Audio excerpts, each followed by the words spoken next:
伫台东县有真侪野溪温泉，金轮溪最近嘛出现温泉，啥袂少游客来浸。也毋过浸野溪温泉，着爱特别注意溪水有可能会熊熊涨起来。县政府嘛呼吁民众着爱特别注意安全，嘛禁止民众驾车驶到溪边。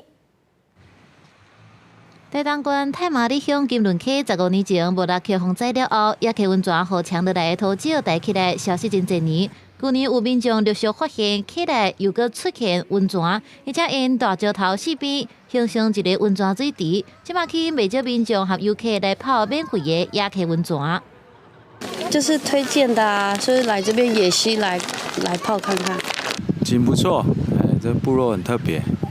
县府水利科表示，金轮地区的温泉水位并无变化，溪流会喷出温泉，可能是这几年山区落雨强调溪床的土石，而且河流水也变济，代表的温泉水对溪床的芳浮出地面。不过泡野溪温泉，若准拄到山区大雨，溪水沉流会有危险。即马天气当咧寒，泡野溪温泉的民众增加，县府已经打临时的广告，提醒民众爱注意安全。民众要去戏水的话，我们目前是没有相关的规定可以去禁止的啊。但是我们会在相关的进入的路径去设置相关的告示牌，提醒民众要注意自身的安全。